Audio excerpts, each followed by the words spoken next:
Hello everybody, well, welcome back. This is just going to be a very quick video. We wanted to explain how we'd done the Accusump in more detail because a couple of people have contacted us and said, how did you do that? So here we are.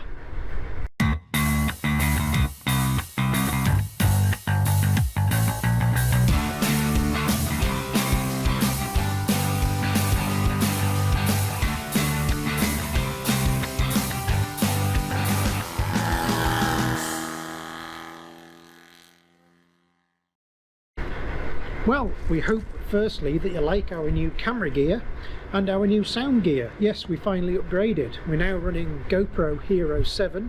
We're filming in 2.7K and then post-produce it down to 1080, which is HD, because that's about as much as my computer can handle.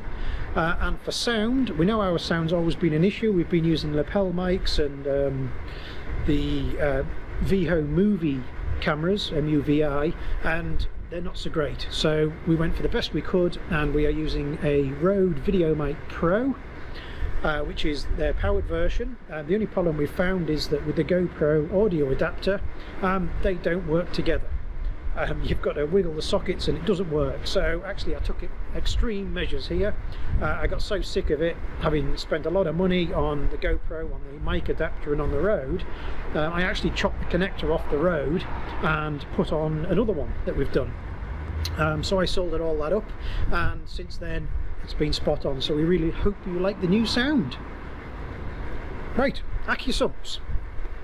So this is the standard diagram from the Canton Racing Accusump. So we have the engine block with the adapter plate.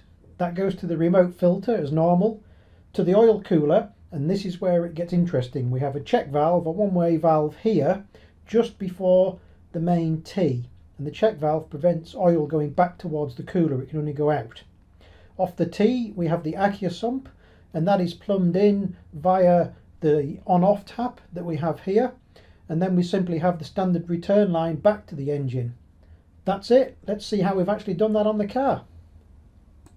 So here's our Accusump mounted in the passenger's footwell, because it's easy to get to and we've got no room in the engine bay. The yellow handle is the on-off tap that we discussed, and it's simply a tube with the clamps. The piston moves inside the tube, and we've got the oil gauge on the top.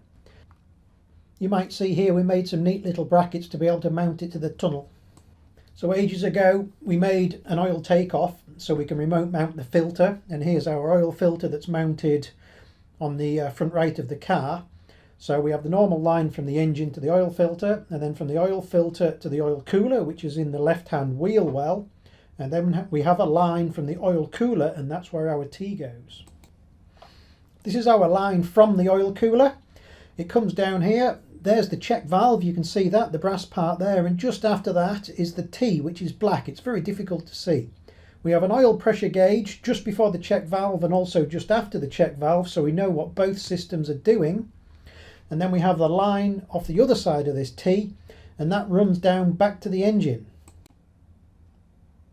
This line runs from the tap on the Accusump into the top of the T. So basically when the Accusump's sat, it's charged, and all we do, you turn the tap on, wait a couple of seconds, that puts oil pressure into the engine because it won't go back through the one-way valve, and that gives you oil pressure. You can then turn the key, start the engine with oil pressure, and off you go. When you've finished, all you do is give the engine a little rev, turn that yellow tap off, and that means that the system is charged, ready for next time. While we were on, we've done another couple of modifications. So we have our 11 setting, which we've marked as danger. You don't want to go there much, it'll frighten you. And we've also got launch control set up now, off and on.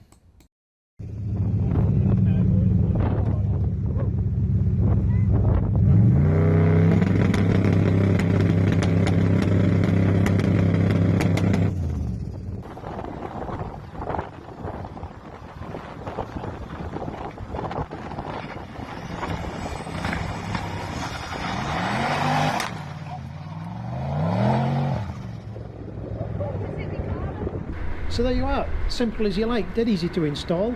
The only thing we would have done, possibly if we had the money, I would have liked to have put the electronic valve on instead of the manual one, just because it saves you forgetting. But that electronic valve I think it was about £240 or something, which is basically the same price we paid for the Accusump and everything else, and it just seemed a bit excessive for on-off valve to us. Anyway, we couldn't afford it, so we didn't do it. We've got the main functions that we need, and our oil plots that we've seen say it was dripping down to 0 when we were doing big long drifts and slowing down through them.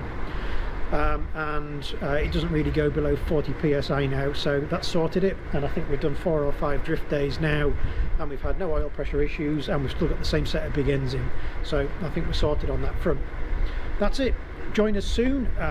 The reason I've got the car sat here is that I'm just about to load up. We are driving down south tomorrow, and we are doing a feature with OG Gassed, originally Gassed. Check out his YouTube channel. He's doing a feature on the car. I'm going to make sure that we turn it up to 11, and I really hope that it's the most frightening car he's ever been in. That would be the plan. It won't be the fastest, but it might be the scariest. Join us and find out. Cheers.